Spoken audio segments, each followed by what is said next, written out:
ఇది నా favourite recipe. తినడానికి కాదండి, వండడానికి. ఎందుకంటే లంచ్ బాక్స్కి ఈజీగా అయిపోతుందని. టమోటా రైస్లోని సింప్లిసిటీ, కుష్కా బిర్యానీలోని ఆరోమా రెండు కలిపితే తయారైందే ఈ టమోటా కుష్కా బిర్యానీ. ఈ ప్లేట్ లెక్కనే నాటుగా ఉంటుంది, మాస్గా తింటారు, టేస్ట్ని ఎంజాయ్ చేస్తారు.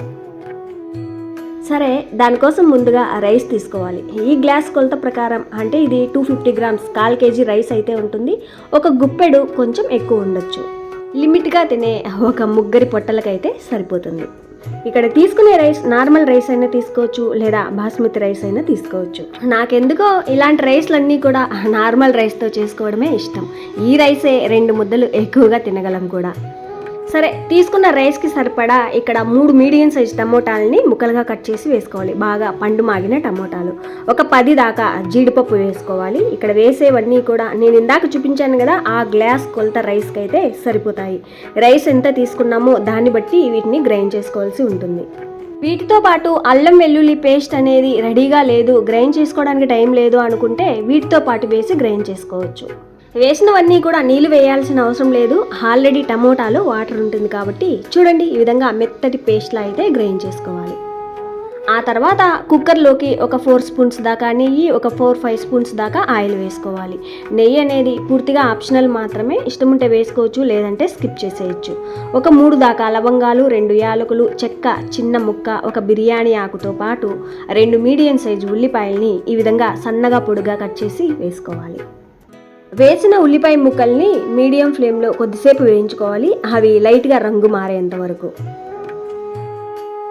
ఈ విధంగా లైట్గా వేగిన తర్వాత ఒక 2-3 దాకా పచ్చిమిర్చిని మధ్యలో కట్ చేసి వేసుకోవాలి. ఇందులో ముందు మిర్చి పౌడర్ కూడా వేస్తాం కాబట్టి వేసే పచ్చిమిర్చి కొంచెం చూసుకొని వేసుకోవాలి. 1 నిమిషం పచ్చిమిర్చి వేయించాక అల్లం వెల్లుల్లి పేస్ట్ 1 స్పూన్ దాకా వేసుకోవాలి, ఫ్రెష్గా రుబ్బినది. ఎప్పుడు కూడా అల్లం వెల్లుల్లి పేస్ట్ ఫ్రెష్గా వేసుకుంటేనే ఫ్లేవర్ కానీ టేస్ట్ కానీ ఫ్రెష్గా ఉంటుంది, టేస్ట్ కూడా బాగుంటుంది.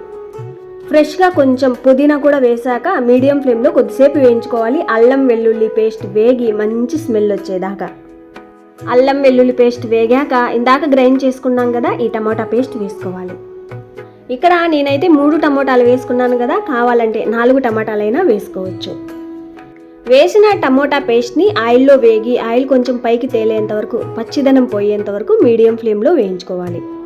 ఈ పేస్ట్ అనేది తొందరగా ఉడకడానికి మగ్గడానికి సరిపడా సాల్ట్తో పాటు ఒక 1/4 టీ స్పూన్ దాకా పసుపు కూడా వేసి వేయించుకోవాలి.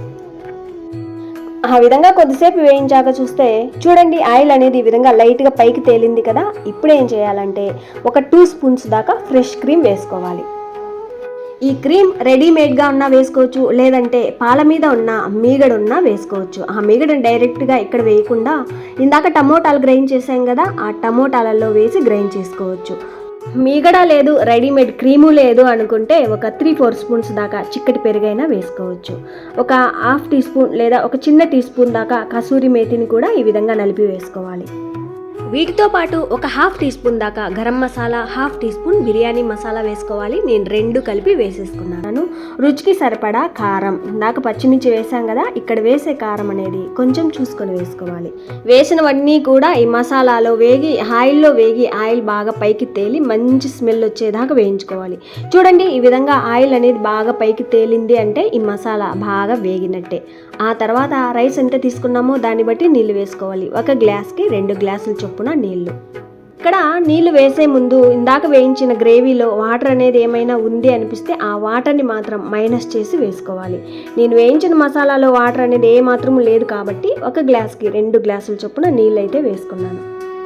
అదే బాస్మతి రైస్ తీసుకున్నట్టయితే 1 గ్లాస్కి 1.5 గ్లాస్ చొప్పున నీళ్ళు వేసుకోవాలి. తగినన్ని నీళ్ళు వేశాక ఈ విధంగా ఉడికేదాకా ఉడికించుకోవాలి. మనం ఘాటైన మసాలాలు ఏవైతే వేసామో ఆ మసాలాల ఘాటు, ఆ ఫ్లేవర్స్ మొత్తం కూడా ఈ వాటర్లో కలుస్తుంది. ఈ విధంగా ఉడుకుతున్నప్పుడు ఈ స్టేజ్లో ఉప్పు కారం ఏదైనా తక్కువ ఉంటే సరి చూసుకోవచ్చు. ఈ విధంగా మరీ ఎక్కువసేపు ఉడికించామంటే కొలత ప్రకారం నీళ్ళు వేసుకున్నాం కాబట్టి నీళ్ళు ఆవిరైపోతాయి, రైస్ ఉడకడానికి ఆ నీళ్లు సరిపోవు. ఈ విధంగా ఉడకగానే ఉప్పు కారం సరిచూసి అంతా ఓకే అనుకున్నాక లో ఫ్లేమ్లో ఉంచి ఆ తర్వాత నానబెట్టుకున్న రైస్ వేసుకోవాలి. ఉప్పు కారం సరిచూసినప్పుడు కొంచెం కారం ఉండేలా చూసుకోవాలి. అలా కారం ఉంటేనే ఈ విధంగా 1/2 చెక్క నిమ్మరసం వేసుకోవాలి, లేదంటే పుల్ల పుల్లగా ఉంటుంది రైస్ అనేది. ఆల్రెడీ టమోటా పేస్ట్లో పులుపు ఉంటుంది, నిమ్మరసంలో పులుపు ఉంటుంది కాబట్టి ఆ పులుపు బ్యాలెన్స్ అవ్వాలి అంటే ఈ వాటర్లో కొంచెం కారం ఉండేలా చూసుకోవాలి. ఇక్కడ చెక్ చేస్తే ఒకవేళ పుల్లగా ఉంది అనిపిస్తే కారమైనా తక్కువ ఉంటుంది లేదా సాల్ట్ అయినా తక్కువ ఉంటుందని గమనించుకోవాలి. ఫైనల్గా ఉప్పు, కారం, పులుపు సరిపడా ఉండాలి. అంతా ఓకే అనుకున్నాక ఇష్టమైతే ఎగ్స్ కావాలి అనుకుంటే ఇక్కడే వేసి ఉడికించుకోవచ్చు లేదా సపరేట్గా అయినా ఉడికించుకోవచ్చు. ఇక్కడ ఎగ్స్ వేసుకోవడం అనేది పూర్తిగా ఆప్షనల్ అండి. మళ్ళీ సపరేట్గా ఉడికించే పని లేకుండా నేనైతే రైస్లోనే వేసి ఉడికించుకుంటున్నాను. మీడియం ఫ్లేమ్లో 2 విజిల్స్కి రైస్తో పాటు ఎగ్స్ కూడా ఉడికిపోతాయి. నేనైతే మీడియం ఫ్లేమ్లో 2 విజిల్స్కి స్టవ్ ఆఫ్ చేసుకున్నాను. వెంటనే ఓపెన్ చేయకుండా ఒక 20 నిమిషాల తర్వాత, రైస్ రెసిపీస్ ఎప్పుడూ కూడా ఒక 20-30 నిమిషాల తర్వాత ఓపెన్ చేస్తేనే లోపల వేడి అనేది, ఆవిరి అనేది తగ్గిపోయి కలిపినా కూడా ముద్ద అయ్యే అవకాశం ఉండదు కాబట్టి పొడి పొడిలాడుతూ ఉంటుంది. ఈ విధంగా ఉడికిన ఎగ్స్ని పక్కకు తీసి పెంకు తీసి పెట్టుకోవాలి. ఆ తర్వాత పైనున్న మసాలా కిందున్న రైస్ పైకి అలా ఇలా కలిపి ఏ వెజ్ నాన్ వెజ్ కర్రీస్లోకైనా పెరుగు పచ్చడి అది ఏవీ లేదు అంటే పచ్చి ఉల్లిపాయతో సర్వ్ చేసుకున్న అద్దరిపోతుంది. ఎగ్ కూడా ఉంటుంది కాబట్టి